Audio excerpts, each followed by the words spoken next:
Grêmio e Fluminense na Arena do Grêmio, em Porto Alegre, hoje, às 4 horas da tarde. Tudo que você precisa saber sobre esse jogo você encontra aqui no vídeo de pré-jogo de Vinheta Nova.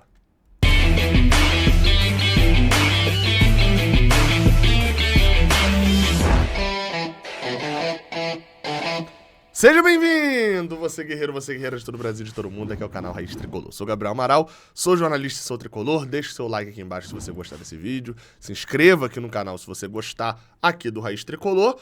E vire membro, se você quiser também dar aquela moral aqui, participar do sorteio de prêmios, comentários destacados nas lives, enfim. Aproveita, seja membro aqui do Raiz Tricolor. Hoje, Grêmio e Fluminense, 4 da tarde, domingo, 4 da tarde, jogo da Globo, você já sabe. Domingo às 16 horas, transmissão da Globo e do Premiere. A Globo vai passar pro Rio de Janeiro, pra região ali de Juiz de Fora, Rio Grande do Sul, Espírito Santo, Santa Catarina, Distrito Federal, região Nordeste, menos Pernambuco e Alagoas, esses dois não vão passar o jogo pela Globo, região Norte do Brasil, ok? Se ficou em dúvida, volta aí que esses estados passam na Globo TV aberta. Os outros só tem a opção no Premiere. Eu vou narrar diretamente dos estúdios, não vou ir porque hoje é Dia dos Pais. Feliz Dia dos Pais pra vocês, pra mim também, meu segundo Dia dos Pais, mas agora meu filho sabe que ele existe. Não tem um mês de vida mais. Então vou narrar hoje de casa, não vou estar lá diretamente da Arena do Grêmio. Nunca fui, por sinal, a Arena do Grêmio, não vai ser nesse ano que eu estarei. Bem, só uns dados básicos de história, né, sobre esse confronto. Jogo de número 89 entre Fluminense e Grêmio, 27 vitórias nossas, 39 derrotas, né, 39 vitórias deles e 22 empates. Desempenho ruim do Fluminense nesse confronto. O retrospecto recente é também muito ruim. Em 2019 a gente ganhou as duas e de volta. Tirando isso, dos últimos 12 jogos contra o Grêmio, a gente perdeu 9. A gente perdeu 4 seguidas, tá nessa sequência. São 4 1-0 seguidos pra eles. O último gol feito por a gente foi em 2019 ainda. Então tem muita coisa entalada pra poder resolver no jogo de hoje. E falando do jogo de hoje, bem, é hora da gente focar no Brasileirão, né? Se tem uma rodada boa pra gente focar, a gente tá falando dessa rodada agora mesmo. O Fluminense tem a oportunidade, diria que boa, de ganhando o jogo, sair na vice-liderança dessa rodada, mas perdendo o jogo, diria que tem a possibilidade também muito boa de cair para fora do G4. Né? O Grêmio passaria a gente, enfim, entre Palmeiras e Red Bull Bragantino, só precisariam empatar. Um dos dois empatar os seus jogos para poder ultrapassar a gente. Então, é uma rodada importante. Eu não considero esse jogo de hoje como, meu Deus, o Fluminense tem a obrigação de ganhar. Não, porque a gente tá falando de um outro adversário que tem a sua força também, que não à toa foi durante muito tempo o time que vice-liderou o Campeonato Brasileiro, já que ninguém pega o Botafogo. A gente tá enfrentando uma equipe boa que está em baixa. Isso é fato, ninguém nega. O Grêmio vem numa fase uma fase ruim do seu ano. Mas ainda assim, é uma equipe boa e que tem um bom mando de campo. O Grêmio, por exemplo, lá na Betano, se você quiser ir lá fazer também o seu depósito, fazer sua aposta, usa o cupom Raiz Tricolor lá na Betano, que é a casa de apostas que patrocina o Raiz Tricolor e patrocina o Fluminense também. Vou deixar aqui embaixo nos comentários explicando tudo certinho como é que você precisa fazer. Lá na Betano, o Grêmio tá pagando menos que o Fluminense. Quando eu vi, tava 2,6 o Grêmio e 3,6 o Fluminense. Então, tava pagando assim... Tava mais barato, né? A odd tava menor do Grêmio. Isso quer dizer que o Grêmio é mais favorito. Se você botar R$1 no Grêmio, deixa eu ver as odds atualizadas aqui agora nesse momento, ó. 2,3 que tá pagando o Grêmio. 2,3 o Grêmio, 3,5 o Fluminense. Isso quer dizer que a cada R$1 que você bota no Grêmio, volta 2,30. A cada R$1 que você bota no Fluminense, volta 3,50. Isso quer dizer que a Betano acha que o Grêmio é bem favorito para essa partida. As casas de aposta. E de fato o jogo é lá, tem mais possibilidades. A gente não tá pegando um bicho morto nem nada disso. Além de tudo, o Fluminense jogou no meio da semana. Jogou um jogo cansativo, de mata-mata, e teve que viajar para Porto Alegre. Enquanto o Grêmio descansou. Passou a semana toda na tranquilidade. Ontem, né, no sábado, fez diferença isso no jogo entre Botafogo e Inter. O Botafogo viajou para o Paraguai, mas fez um jogo... Não vou nem dizer que foi um jogo mais tranquilo, não. E o Inter jogou em casa, mas fez um jogo tenso até o final, com decisão por pênalti contra o River Plate. E ainda teve que viajar para o Rio de Janeiro. Hoje, ainda tem mais diferença, porque o Grêmio não jogou no meio da semana. Enfim, isso também pode pesar. Eu, agora, se você me mandasse aí uma carta da CBF respondendo, Gabriel, você assina um empate pro jogo de hoje?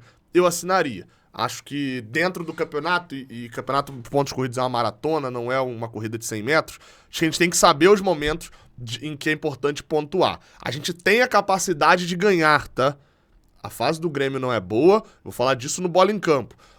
E a gente tem jogadores de qualidade pra poder vencer esse jogo sem dúvida nenhuma, tá? Não é que eu tô falando que a gente não é capaz. Tô falando que se me desse um documento agora, eu assinaria um empate, porque acho um bom resultado contra um adversário muito difícil, que poucos vão pontuar lá dentro. Te assinaria um empate e na semana que vem aí sim, ganharia do América Mineiro pra se manter em cima. Com a gente avançando na Libertadores e o Botafogo cada vez mais, fazendo 47 pontos num turno, eu acho que a conversa de título do Fluminense tá adiada. O Botafogo não dá motivos pra gente achar que ele vai perder esse Brasileirão. E a gente só ganha se o Botafogo perder. Essa é a realidade. Gabriel, frase óbvia. Não, é porque o meu ponto é que não adianta a gente fazer muito ponto. O Botafogo já tem uma quantidade tão grande de pontos na frente que se eles não tropeçarem muito, a gente não chega neles. Então, e não é o que parece que vai acontecer. Então, por enquanto, acho que o Fluminense tem que ser um pouco mais inteligente do que desesperado pro título. Inteligência é estar no G4 no ano que vem. E para estar no G4, o empate com o Grêmio fora de casa não é um mau resultado. Agora, tem capacidade de ganhar, tá? É disso que a gente vai falar no pré-jogo. Bola em campo. E a gente vem aqui já pro nosso mapa tático falar da provável escalação do Fluminense. Isso porque o Fluminense tem desfalques. Desfalques? Enfim, viu muita gente falando, Deus escreve certo por linhas tortas. O Fluminense tem 4 jogadores fora por questões de cartão amarelo e cartões vermelhos. E a verdade é que só um deles a galera lamenta, assim, mais, né? Que é John Kennedy. John Kennedy está fora dessa partida do Fluminense por uma questão de cartão amarelo, né? Tomou o 3º cartão amarelo no jogo contra o Palmeiras. E as outras 3, o torcedor comemora. Mas eu vou citar já, tá? Escalação provável do Fluminense tem Fábio no gol, Samuel Xavier, Nino e Marlon como zagueiro do Nino. Marlon virou titular? Felipe Melo tomou o 3º cartão amarelo no jogo passado e tá suspenso, não joga contra a equipe do Grêmio lá no Sul, Felipe Melo. Então o Marlon vira titular. E o Marcelo na lateral esquerda. Volta à posição depois de cumprir a suspensão contra o Argentino Júnior, porém vai seguir suspenso nos 2 duelos contra o Olímpia pela Libertadores. No meio de campo, o André Martinelli. Aí você fala, perdeu a posição o Lima então pro Martinelli? Na teoria não. O Lima também tomou o 3º cartão amarelo contra o Palmeiras. E por isso, Martinelli assume a condição de titular. Ganso, John Arias, Keno e Germancano. Esse é o time provável do Fluminense. Então assim, são 4 desfalques. John Kennedy, Felipe Melo e Lima por cartões amarelos e Lelê pelo cartão vermelho. Lelê e John Kennedy já são reservas, né? Apesar da boa atuação do John Kennedy contra o Palmeiras e contra o Argentino Júnior, acho que seria reserva mesmo nesse jogo. Já Lima e Felipe Melo são titulares, mas com Marlon e Martinelli vindo melhor quando jogam. Lima foi poupado, Felipe Melo também foi poupado, teve suspensão e etc. E nos jogos em que o Martinelli jogou no lugar do Lima, jogou melhor. O Marlon eu diria que não comprometeu, não acrescentou tanto ainda. Parece sem ritmo de jogo, parece não estar ainda na sua melhor forma para jogar. Eu falei lá atrás, quando a galera falou, o Marlon não tem como vir pra ser reserva, mas o Diniz não vai tirar o Felipe Melo. Eu falei, olha, acho que enquanto a gente estiver na Libertadores, o Diniz vai administrar. Ele vai... A zaga titular vai ser Nino e Felipe Melo, mas o Marlon vai estar jogando toda semana. Aí, o exemplo que eu dei na época foi, Felipe Melo sempre vai ter uma suspensão, aí vai ser poupado num jogo, aí chega na semana que vem agora, contra o América Mineiro, ele poupa o Nino, e aí joga Felipe Melo e Marlon. Não duvido disso, o Diniz vai administrando, Tanto é que, acho que por ele saber que o Marlon jogaria nesse domingo, o Felipe Melo quase... Eu não vou falar que forçou, porque não tô ali na cabeça do cara, mas foi até estranho o cartão amarelo que o Felipe Melo toma contra o Palmeiras. Ele entra, fala um negócio pro árbitro que rapidamente dá um amarelo pra ele. Parecia até que o Felipe Melo tava convocado, por exemplo, aqueles caras que querem forçar amarelo. Não acho que seja o caso, não. Mas ainda assim, ficou muito estranho. Então, talvez o Felipe Melo já soubesse que não jogaria esse jogo contra o Grêmio, né? Então seria interessante ele já nem viajar, ser poupado de vez ali e o Marlon jogar. Martinelli pelo Lima, esperamos uma boa atuação de Martinelli, ele vem jogando melhor nessa posição do que o Lima, e vamos ver como é que o Diniz vai armar taticamente o time, quantidade de variações que a gente vai ver. Por várias vezes a gente vê o Ganso no último jogo, com uma escalação diferente, enfim, mas enfiado entre os zagueiros, sem dar opção de bola para marcação sem dar opção de passe para criação de jogadas do Fluminense, nem pro John Arias, nem pro Keno, por várias vezes contra o Argentino Júnior. Eu não gosto do Ganso nessa posição enfiado contra o zagueiro. Eu gosto do Ganso com a bola no pé olhando para frente. Por vezes, o time adversário recua tanto que o Ganso vai fazer isso na linha de defesa. Vai vir aqui atrás, sair com a bola, sair tocando, vai ficar longe do gol, mas vai ter o seu melhor. O Ganso enfiado no meio dos zagueiros, aparecendo na entradinha da área, ele é um Ganso que não rende, porque ele não chuta a bola pro gol e ele não consegue armar, porque tá perto demais para ele conseguir achar um passe genial, enfim, com os jogadores atacando o espaço como ele gosta e sabe fazer. Então, quero ficar de olho no Paulo Henrique Ganso, porque não temos visto nos últimos jogos o melhor do Paulo Henrique Ganso. Vamos ver como é que vai funcionar. Do outro lado, só para fechar o Fluminense, André, Martinelli, Marcelo e Marlon são 4 jogadores de Xerém que estarão em campo hoje. 2 já mais velhos, 2 ainda na idade, enfim, revelados pelo Fluminense e ainda por aqui. Por que isso é uma curiosidade? Porque foi exatamente contra o Grêmio, lá em 2019, que o Fluminense entrou a última vez em campo sem nenhum jogador de Xerém. Foi titular, sem nenhum jogador de Xerém no time titular. Isso aconteceu em 2019, esse dado é da Flupédia, lá no Instagram e no Twitter, principalmente. Segue eles lá no Twitter, que é bem legal a página. Um abraço pro Igor, que é o dono da página, né? E é interessante, porque todo mundo vai lembrar daquele Super 5x4 de 2019 e tal, e eu sempre bati na tecla que aquele Super 5x4 foi uma das maiores bagunças do Fluminense no primeiro tempo, porque foi um time que entrou e tomou 3x0. Time que entra e toma 3x0, não dá pra gente ficar elogiando. Aquela escalação foi horrorosa, o Diniz entrou em campo com a Ayrton e com o Bruno Silva, Guilherme tinha chegado quarta-feira, treinou uma vez, já foi pro jogo. Uma bagunça aquele time titular.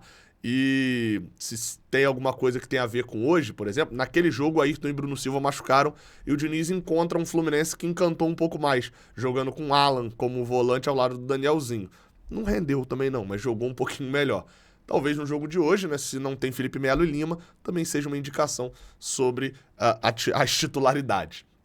Apesar de eu não ser total a favor de tirar o Felipe Melo do time não, tá? O Lima vinha mal, eu não gosto do Lima como volante mesmo, mas o Felipe Melo nem tanto não.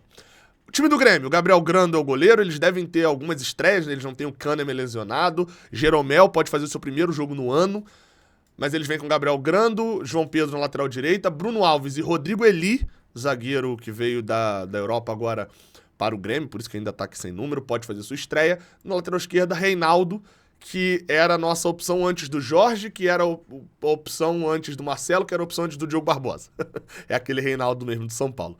Vila Sante, como quiser chamar, que pra mim tá na minha seleção do primeiro turno, grande volante do Grêmio. Eu armei o Grêmio aqui, como tem muita novidade no time, eu não sei se eles vão jogar num 4-1-4-1, assim, exatamente não. Pode ser que seja diferente, pode ser que o Ferreirinha apareça mais aqui também, mais fechado, caia dos dois lados. Enfim, é só uma armação fictícia aqui, a gente vai ver o que o Renato Gaúcho vai fazer no jogo. Mas o meio de campo deles tem Ronald, tem Bitelo, tem Ferreirinha, que agora é só Ferreira, né? Camisa 10, e João Pedro Galvão, que também acabou de chegar, vindo da Europa, acho que ele veio do Cagliari, se eu não me engano. E na frente, o camisa 9, Luiz Soares. Eu, inclusive, fui lá na Betano e olhei lá, tava muita gente apostando num gol do Cano e um gol do Soares. Falando que vai sair um gol dos dois. Se o jogo for 2-1 Fluminense, eu tô felizaço com essa aposta aí. Enfim, o técnico deles é o Renato Gaúcho. De suspensão, a gente só tem mesmo esses que eu citei, né, os 4 que eu citei, mais o Manuel, que tá suspenso ainda por doping. Lesionados, só o Jorge, o Alexander tá fora por lesão ainda, né, mas já tá praticamente pronto. Não viajou pro jogo, mas já tá praticamente pronto para poder atuar na semana que vem. Bem, arbitragem da partida. O árbitro do jogo de hoje será o senhor Rodrigo José Pereira de Lima, que é um árbitro pernambucano que vem apitando alguns jogos aí nas últimas semanas de Campeonato Brasileiro. Apitou Flamengo e América Mineiro, onde deixou de marcar uma falta num lance do América Mineiro, um lance perigoso ali, era falta a favor do América Mineiro. Apitou São Paulo e Galo na rodada passada e apitou Fluminense e Santos. Inclusive esse é um dos dois jogos que ele já apitou do Fluminense, também apitou Fluminense e Bragantino nesse Campeonato Brasileiro, a nossa vitória por 2-1. No Fluminense e Santos, vale lembrar, ele foi o árbitro que não expulsou o Dodô na entrada em cima do Johnny Gonzalez. Ou seja, é um árbitro que tem ganhado jogos grandes e tem sido contestado. Foi contestado no Fluminense Santos, foi contestado no América e Flamengo. O São Paulo e Atlético Mineiro, eu tava vendo o jogo do Vasco na hora, então não sei como é que foi a arbitragem dele. Fato é que a CBF vai cada vez comprovando aquela coisa que eu falo, né? Se o árbitro erra, ele ganha mais moral. Quanto mais moral um árbitro tem na CBF, mais erros ele já cometeu. É isso então, te aguardo na minha live, né, de transmissão do jogo. Feliz Dia dos Pais pra todo mundo. Após o jogo, vai ter a nossa cobertura. Hoje não vai ser tão grande, tão legal quanto normalmente a gente faz, eu, o Lessa, Alexandre, o Renan, aquela super cobertura e tal, porque nem eu nem o Lessa viajamos pro jogo. Então a gente não vai ter ali a zona mista e tal, mas vai ter bastante opinião, bastante conversa com vocês, que é o principal, o ideal no pós-jogo, tá? É a nossa opinião, a nossa visão do jogo e representando também a visão de vocês. Beleza? Tamo junto, até a próxima, valeu!